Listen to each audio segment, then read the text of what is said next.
الله أكبر لا إله إلا الله والله أكبر الله أكبر ولله الحمد. அன்பார்ந்த ஈமானிய சகோதர சகோதரிகளே, நாமெல்லாம் அரஃபாவுடைய நோன்பை நோற்றுவிட்டு ஈதுல் அல்ஹாவுடைய தொழுகையை தொழுத வண்ணமாக இந்த இடத்தில் நாங்களாம் அமர்ந்து கொண்டிருக்கின்றோம்.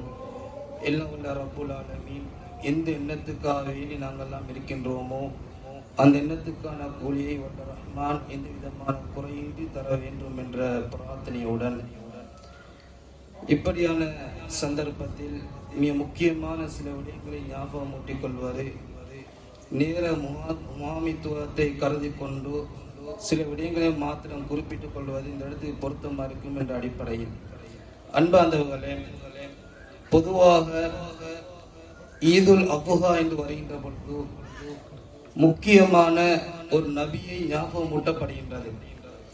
வெறுமனே இந்த ஞாபகம் ஊட்டல் கேட்டுவிட்டு போவது நோக்கம் கிடையாது. இந்த வரலாற்றின் ஊடாக நான் இன்ன படிப்பினை பெறப் போகின்றேன், இந்த வரலாற்றின் ஊடாக இந்த வாழ்வில் ஏற்படக்கூடிய மாற்றம் என்ன இந்த விடயத்தை நாங்கள் ஆரம்ப கட்டமாக புரிந்து கொள்ள வேண்டும். அன்பார்ந்தவர்களே, அல்லாஹ் ரப்புல் ஆலமீன் அல் குர்ஆனில் குறிப்பிடுகின்ற பொழுது லகத் கான லக்கும் ஃபீ ரசூலில்லாஹி உஸ்வத்துன் ஹஸனா, நிச்சயமாக உம்மதுடைய தூதரிடத்தில் அழகிய முன்மாதிரி இருக்கின்றது. அது தொழுகையா இருக்கலாம், அதே போல வியாபாரமா இருக்கலாம், எப்படிப்பட்ட விடயங்களா இருந்தாலும் எங்களுடைய முன்மாதிரி இறை தூதர். அது எந்த விதமான மாற்று கருத்துக்கு இடம் கிடையாது. நாங்கள் எந்த ஒரு அமலை செய்வதா இருந்தாலும் சுன்னாவை தழுவி வண்ணம் அமல்கள் இடம்பெற வேண்டும். அதற்கு மாற்றமாக இடம்பெறுகின்ற பொழுது அந்த அமல்கள் ஏற்றுக்கொள்ளப்படாது என்பதை நாங்களாம் அறிந்த ஒரு உண்மையா இருக்கிறது. அன்பாதவர்களே, அப்படிப்பட்ட இறை தூதரை முன்மாதிரியா எடுத்துக்கொள்ளக்கூடிய எங்களுடைய மார்க்கம், இறை தூதரை பார்த்து அல்லாஹ் ரப்புல் ஆலமீன் ஒரு விடயத்தை குறிப்பிட்டு காட்டுகின்றார். கத் கானத் லக்கும் உஸ்வத்துன் ஹஸனத்து ஃபீ இப்ராஹீம வல்லதீன மஅஹு. நாங்கள் யாரை முன்மாதிரி எடுத்துக்கொள்ள வேண்டும்? இறை தூதரை எடுத்துக்கொள்ள வேண்டும். அப்படிப்பட்ட இறை தூதரை பார்த்து அல்லாஹ் தஆலா முன்மாதிரியை சொல்லி காட்டுகின்றார். நபியே, இப்ராஹிம் அலைஹிஸ்ஸலாத்துடைய வாழ்க்கையில் அழகிய முன்மாதிரி இருக்கிறது.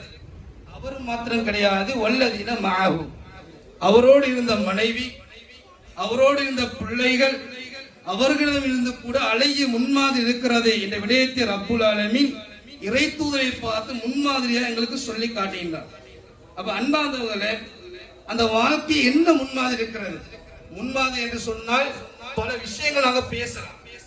ஆனால் இந்த இடத்தில் மிக முக்கியமான சில முன்மாதிரிகளை நான் அடையாளமிட்டு போவது இந்த இடத்துக்கு பொருத்தமா இருக்கும் என்ற அடிப்படை.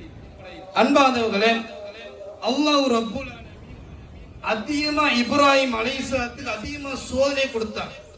வைதிபத்தலா இப்ராஹிம் ரப்புஹு பிகலிமாத்தின் ஃபஅத்தம்மஹுன்ன. இப்ராஹிமை எவ்வளவு நாங்க சோதிக்க முடியுமோ அவ்வளவு நாங்க சோதிச்சோம். அதே போல் புள்ளை பாக்கியை தாமதப்படுத்தியது, கிடைச்ச புள்ளை நடுவு இடத்துல விட்டுக்கொண்டு போங்கன்னு அவர் இப்ராஹிம் அலைஹிஸ்ஸலாம் கட்டளையை போட்டது, வாப்பாவை சோதனையா கொடுத்தது. அதே போல குழந்தை அறுத்து பணியிடுங்கன்னு சொன்ன நேரத்தில் அல்லாஹ்வுக்கு கட்டுப்பட்டது. எப்படிப்பட்ட சோதனையை கொடுத்தாலும் அவர் அல்லாஹ்வுக்கு கட்டுப்பட்டார். மறுபேச்சுக்கு இடம் கிடையாது. அல்லாஹ்வா உலகமா என்று வருகின்ற பொழுது அல்லாஹ்வுடைய திருப்தியை அந்த நபி எதிர்பார்த்து கொண்டிருந்தார். அதான் பரிபூர்ணமா செஞ்சார், குளறுபடிகள் கிடையாது என்ற விடயத்தை ரப்புல் ஆலமீன் அல் குர்ஆன்ல சொல்லி காட்டுறார். அன்பார்ந்தவர்களே, அந்த அடிப்படை ரப்புல் ஆலமீன் இப்ராஹிம் அலைஹிஸ்ஸலாத்துக்கு பல்வேறு விதமான சோதனையை கொடுத்தான். முதலாவது சோதனை என்ன தெரியுமா? வாப்பாவை சோதனையா கொடுத்தார். சாதாரண சோதனை கிடையாது.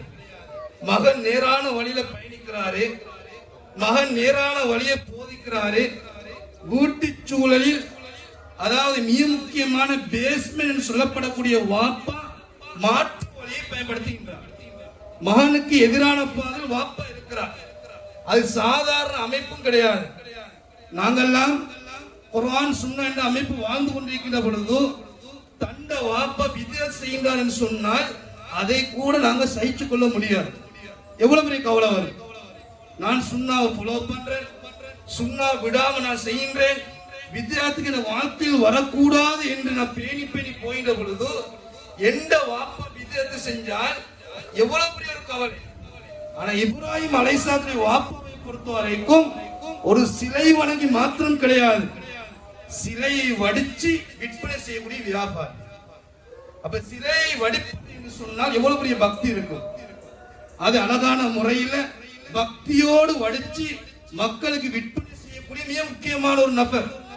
அப்படிப்பட்ட வாப்பாவை பார்த்து மகன் தாவா பிரச்சாரத்தை ஆரம்பிக்கிறார். இதான் உண்மையான தாவாவுடைய அணுகுமுறை. ஊருக்கு தாவா, வீட்டுக்கு தாவா கிடையாது. ஊர் சமூகம் திருந்தனும். வீட்டு சூழல் என்பது மனைவி மறுபக்கம் இருப்பால், பிள்ளை மறுபக்கம் இருப்பால், அதே போல் வாப்பா மறுபக்கம் இருப்பார். இது தாவாவுடைய அணுகுமுறை கிடையாது. இப்ராஹிம் அலைஹிஸ்ஸலாம் செய்த ஒரு வேலை, வாப்பாவிடம் இருந்து தாவாவை ஆரம்பிக்கிறார். அந்த ஆரம்பிக்கக்கூடிய கட்டளை முதுமை கிடையாது. இளைஞர்களே நன்றாக புரிந்து கொள்ளுங்க. இளமை பருவத்துக்கு உதாரணம் இப்ராஹிம் அலைஹிஸ்ஸலாம். எப்படி பாவிக்கிறாங்கன்னு சொன்னால், வாப்பாவிடம் மரியாதைகள் கோணாமல், வாப்பாவுடைய அந்தஸ்து போகாமல், வாப்பாவுடைய அந்தஸ்துகளை கொடுத்து பணிவோடு யா அபதி, அருமை தந்தையே, அருமை தந்தையே என்று தாவாவை ஆரம்பிக்கிறார். வாப்பாவே லிம தஅபுது மா லா யஸ்மஉ வலா யுப்சிரு வலா யுக்னி அன்க ஷைஆ. எப்படி பித்அத்தை உடைக்கிறான்னு சொன்னால், எப்படி ஷிர்க்கை உடைக்கின்றார் சொன்னால், வெறுமனே ஷிர்க்க சொன்னா திருந்த மாட்டாங்க. நீங்க அதை செய்யுங்க, அதை செய்யாதீங்க, இதை செய்யாதீங்க சொன்னால் யாரும் திருந்த போவது கிடையாது. அந்த விபரீதத்தை இப்ராஹிம் அலைஹிஸ்ஸலாம் வாப்பட்ட உணர்த்துறார். நீங்க அதாவது வடிச்சு வணங்கக்கூடிய இந்த சிலை ஏதாவது இங்க சொன்னா கேக்குதா? நீங்க துவா கேக்குறீங்களே, அந்த சிலை கேக்குதா? அதே போல நீங்க ஏதாவது ஒன்று வைக்கிறீங்க, அதாவது கண்ணூடா பாக்குதா? ஏதாவது ஒரு பிரயோசனம் அந்த சிலை தருதா? அப்படிப்பட்ட சிலையை வாப்பா நீ ஏன் வணங்குறீங்க? எந்த பிரயோசனமும் கிடையாது என்று ஆக்கப்பூர்வமான தாவாவை வாப்பாவுக்கு மகன் கொடுக்கிறார். லா தஅபுது ஷைத்தான், வாப்பாவே ஷைத்தானை வணங்காதீங்க, இது ஒரு ஷைத்தான். ஷிர்க் என்பது ஷைத்தான், பித்அத் என்பது ஷைத்தான். யார திருப்திக்கா நீங்க வணங்குறீங்க? மக்களை திருப்திக்கா? அன்பார்ந்தவர்களே, ரத்தின சுருக்கமான அமைப்பு வாப்பாவுக்கு தாவா செஞ்சு கொண்டிருக்கிறார். அதே போல என்னோட கதை சொல்லினார்கள், நீ ஏன் நீ சிலையை எடுத்துக்கொள்றீங்க? நிச்சயமா உங்களை நான் வழிகேட்டு நான் பார்க்கிறேன். இப்ப தாவா பண்ணி கொண்டு போகின்ற நேரத்தில் வாப்பாவுக்கு சூடு ஆரம்பிக்கிறது, வாப்பா ஹீட் ஆரம்பிக்கிறது. ஏன்? இதுவரை வாப்பட வாப்பா மூதாதை வணங்கிய சிலை, இதுவரையும் எந்த பிரச்சனையும் வரவில்லை. எந்த வீட்டுக்குள்ள இருந்து பிரச்சனை உருவாகுது? வாப்பா யோசிக்கிறார். வாப்பா சொல்றாரு, கால அராகிபுன் அன்தன் ஆலிஹத்தியா இப்ராஹிம், இப்ராஹிமே நீ எந்த சிலை நீ புறக்கணிக்கிறாயா? எந்த கடவுளை நீ புறக்கணிக்கிறாயா? லைலம் தன்தஹி, உந்த தாவாவை விடவில்லை என்று சொன்னார். இந்த நொடியில், இந்த செகண்டில் தாவா விடவில்லை என்று சொன்னால் ல அர்ஜுமன்ன கல்ல அடிச்சு கொலை செய்யும். எப்படி மகனப்பாத சொல்றாரு. எங்களை பாருங்க, நாங்க மேக்சிமம் தாவா பண்ணுவோம், எதுவரை ஒரு அளவு போவோம். அல்லாஹ்வுடைய திருப்தி என்ற எண்ணத்தை போட்டுக்கொண்டு ஒரு அளவு தாவா பண்ணிக்கொண்டு போவோம். அந்த தாவா பண்ணிக்கொண்டு போற நேரம் வாப்பா எங்களை பார்த்து, நீ தாவா விடலன்னு சொன்னால், நீ கொள்கை உறுதியை விடலன்னு சொன்னால் உனக்கு சொத்துல பங்கீடு இல்லை, உனக்கு சொத்து கிடைக்காது என்ற வார்த்தையை சொல்லட்டும். அதே போல நீ இப்ப நைட்டுக்கு சாப்பாடு இல்லை, அதே போல நீ தாவா பண்ணி சொன்னால் உனக்கு அறையில தங்குறதுக்கு இடம் கிடையாது. நீ தாவாவை விடவில்லை என்று சொன்னால் எந்த விதமான அந்தஸ்துகளையும் என் மூலமா நீ சொன்ன உடனே சகோதரர்களே, நாங்க என்ன செய்கின்றோம்? சில நேரங்கள் தாவாவை மறைக்கிறோம், சில கொள்கை உறுதி கொஞ்சம் தளர்வு அடையும். இப்ராஹிம் அலைஹிஸ்ஸலாத்தை பொறுத்த வரைக்கும் அது அல்லாஹ் தஆலா சொல்றான், பல விதமா சோதனை கொடுத்தோம். இப்ராஹிமுக்கு பல விதமான சோதனை கொடுத்தோம். ஒரு போது வெச்ச கலப்பிட்டு வைக்கவில்லை, அந்த நேரத்தை கடந்து கொண்டு பரிபூர்ணமா செய்தார். அப்ப வாப்பா சொன்னவுடன் வாப்பா சொல்றார், தாவா நீ விடல என்று சொன்னால் உனக்கு நான் கல்லெறிஞ்சு கொலை செய்வேன். வாப்பா சொல்றாரு. மகன் மறுபேச்சு, வாப்பா கோபத்தோட வாப்பட அந்தஸ்து கோணாமல் மகன் ஏசவில்லை. இதான் மிக முக்கியமான தாவா. நான் விலகிக் கொள்ளணும். வாப்பா வழிகாட்டில் இருந்தாலும் என்ன, அதே போல என்னுடைய வயதுல முதிர்ந்தாக்கள் வழிகாட்டில் இருந்தாலும் அந்தஸ்துக்கள் மீறப்படாமல் தாவா பண்ணணும். வாப்பா வழிகாட்டில் இருந்தாலும் வாப்பா கண்ணமா ஏசக்கூடாது. இது இயேசு இப்ராஹிம் அலைஹிஸ்ஸலாம் தாவோட அணுகுமுறை கிடையாது. வாப்பா எப்படி வழிகாட்டில் இருந்தாலும் வாப்பா அந்தஸ்து இருக்கணும். அது அல்லாஹ் தஆலா சொல்றான், லா தஜிது கௌமன் யுமினூன பில்லாஹி வல் யௌமில் ஆகிர் யுவாதுன மன் ஹாத்தல்லாஹ் வ ரசூலஹு வலவ் கானு ஆபாஅஹும் அவ் அப்னாஅஹும் அவ் இஹ்வானஹும் அவ் அஷீரத்தஹும். அல்லாஹ் தஆலா சொல்லி காட்டுகிறான், உண்மையான ஈமான்தாரிகள் எப்படிப்பட்டவர்கள், அல்லாஹ்வையும் அந்த தூதரை யாரெல்லாம் இருக்கிறார்களோ விரும்பக்கூடிய சமூகமாக ஈமான்தார்கள் நீங்க பார்க்க மாட்டீங்க. அது வாப்பாவா இருக்கலாம், சகோதரர்களா இருக்கலாம், குடும்பமா இருக்கலாம், பிள்ளைகளா இருக்கலாம். அப்படி என்று சொன்னால் வாப்பாவை வெறுப்பது கிடையாது. அல்லாஹ் என்ன சொல்ல வருகின்றான், அந்த காரியத்தை நாங்க வெறுப்போம். அத இப்ராஹிம் அலைஹிஸ்ஸலாம் காட்டி தந்த விடயம், அல்லாஹ்வுடைய திருப்தியை பெறுவதற்காக வேண்டி முதலாவது தியாகம் வாப்பாவை தியாகம் செய்கிறார். முதலாவது தியாகம் வீட்டுச்சூழல் தியாகம் செய்கிறார். யார் திருப்திக்காக வேண்டி? அல்லாஹ்வுடைய திருப்திக்காக வேண்டி. முதலாவது கட்டமாக இப்ராஹிம் அலைஹிஸ்ஸலாம் அந்த இடத்தை வந்து ஆரம்பிக்கிறார். அதே போல அடுத்தது சமூகத்துடைய திருப்தி இழக்கிறார் இப்ராஹிம் அலைஹிஸ்ஸலாம். எப்படி அல்லாஹ்வா சமூகம் வருகின்ற பொழுது சமூகத்துடைய திருப்தி இரண்டாவது கட்டம் போகுது, அல்லாஹ்வுடைய திருப்தி முதன்மைக்கு வருது.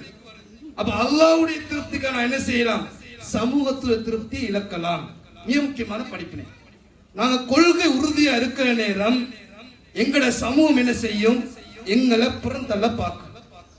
அதே போல நாங்க குர்ஆன் சுன்னாவை சமூகத்துக்கு சொல்லுகின்ற பொழுது ஏதாவது ஒரு விடயத்துக்கு அடைக்கவும் மாட்டாங்க. எந்த விதமான அந்தஸ்தும் சமூகத்தை கிடைக்காது. இது மிக முக்கியமான ஒரு சுன்னா. இது ஆச்சரியம் கிடையாது. அது மிக முக்கியமான படிப்பினை. இப்ராஹிம் அலைஹிஸ்ஸலாம் இப்ராஹிம் அலைஹிஸ்ஸலாம் சமூகத்தை பார்த்து சொல்றாங்க, மிகப்பெரிய ஒரு அதாவது நட்சத்திரத்தை கண்டு இது ரப்புன்னு சொல்றாங்க. அதாவது ரப்புன்னு ஏற்றுக்கொள்ளல, அது பொய் என்ன ப்ரூவ் பண்றதுக்காக வேண்டி கேள்வியை கேட்டு பதில் சொல்றாங்க. மிகப்பெரிய சந்திரனை கண்டு ஹாதா ரப்பி, இப்ராஹிம் சொல்றாங்க இது என்னுடைய கடவுள். அதுக்கப்புறம் அதை என்ன செய்யுது? அந்த நட்சத்திரம் அப்படியே நீங்கி போகும். அப்ப இப்ராஹிம் சொல்றாங்க நீங்க கூடியது இறைவன் கிடையாது. அப்ப எப்படி ப்ரூவ் பண்றாங்க? இதான் ஒரு ஆக்கப்பூர்வமான தாவா. அதே போல அடுத்த நாள் இரவு ஒரு கவர் சந்திரனை காண்றாங்க. கண்டு சொல்றாங்க இது என்னுடைய ரப்பு. சந்திரன் என்ன செய்யுது? காலை ஆயின பிறகு சந்திரனை காண கிடைக்கல. அவ இப்ராஹிம் சொல்றாங்க இது என்ற ரப்பு கிடையாது. ஏன்? நீங்க கூடியதெல்லாம் ரப்பு கிடையாது. அதே அடுத்த காண்ற சூரியனை காண்றாங்க. கண்டு சொல்றாங்க சூரியன் பிரமாணமானது, மிகப்பெரியது, இது என்னுடைய ரப்பு. அதே சூரியன் என்ன செய்யுது? இருட்டாகிற நேரம் சூரியனை காண கிடைக்கல. அப்ப நீங்க கூடியதெல்லாம் கடவுள் கிடையாது. அல்லாஹ் என்பவன் நிலையாக இருக்கக்கூடியவன் என்பதை சமூகத்துக்கு சொல்லி எதுவரை என்று சொன்னால் மன்னருடைய சபை அணி தாவா போகுது. அப்ப மன்னர் என்ன செய்யறாரு? இப்ராஹிம் அலைஹிஸ்ஸலாத்தை சபைக்கு கூப்பிடுறாரு. அப்ப கூப்பிட்டு சொல்றாரு, இப்ராஹிமே உங்களோட ரப்புடைய சிஃபத் என்ன, பண்பு என்ன? இப்ராஹிம் சொல்றாங்க ரப்பி அல்லது யுஹ்யி வ யுமீத், எந்த ரப்பு என்பவன் உயிர்ப்பிக்க கூடியவன், கொலை செய்யக்கூடியவன், இறக்க செய்யக்கூடியவன். அப்ப அந்த மன்னன் என்ன செய்யறாரு? ரெண்டு பேரை கூப்பிடுறாரு, ஒரு ஆளை உயிரோட விடுறாரு, என்னோட கொலை செய்யறாரு. அப்ப அவன் இந்த மன்னன் என்ன சொல்றாரு? காரண வஹி வ உமீத், நானும் என்ன செஞ்சேன்? உயிரோடு விட்டேன், நானும் ஒரு ஆளை கொலை செஞ்சேன். அப்ப நானும் அல்லாஹ் தானே. இந்த முடிவுக்கு என்ன செய்யறாரு? அரசன் வாரான். அப்ப எப்படி வாரான்? குர்ஆன் சுன்னா ரீதியா கை வைக்கல. எப்படி வைக்கிறான்?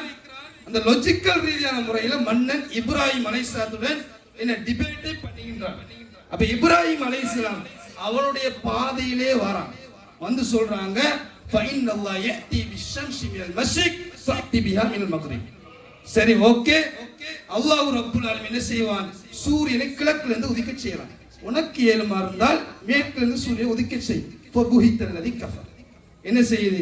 அவனுடைய நிராகரிப்பு எல்லாம் அப்படியே உடையும். இதை ஏன் செஞ்சாங்கன்னு சொன்னால் அல்லாஹ்வுடைய திருப்தி எதிர்பார்த்தாங்க. அந்த நேரத்தில் அரசனுக்கு முன்னால போனார், அரசன் கொலை செய்வான். சமூகத்துக்கு தாவா பண்ணிக்கின்ற பொழுது சமூகம் விரட்டும். அடிக்கும் உதைக்கும் என்று எந்த விதமான ஒரு விடயத்துக்கு இப்ராஹிம் அலைஹிஸ்ஸலாம் யோசிக்கல. இப்ராஹிம் அலைஹிஸ்ஸலாம் சிந்தித்ததெல்லாம் அல்லாஹ்வுடைய திருப்தி எனக்கு கிடைக்கணும். எதுவரை என்று சொன்னால் நெருப்பு குண்டத்துல போடுகின்ற அளவு அது சம்பவம் இடம்பெறுது. எந்த அளவுக்கு என்று சொன்னால் நெருப்புல போட கிட்டார நேரம் இப்ராஹிம் அலைஹிஸ்ஸலாம் சொன்ன வார்த்தை ஹஸ்புனல்லாஹு வ நிஅமல் வக்கீல், எனக்கு அல்லாஹ் போதுமானவன், அதே போல பாதுகாக்கக்கூடியவனை முயற்சிறது அல்லாஹ் ரப்புல் ஆலமீன் என்ற துஆவை சொல்கின்றாங்க. இதெல்லாம் ஏற்படுவது தஅவாவுடைய வெளிப்பாடு, அல்லாஹ்வுடைய திருப்தி.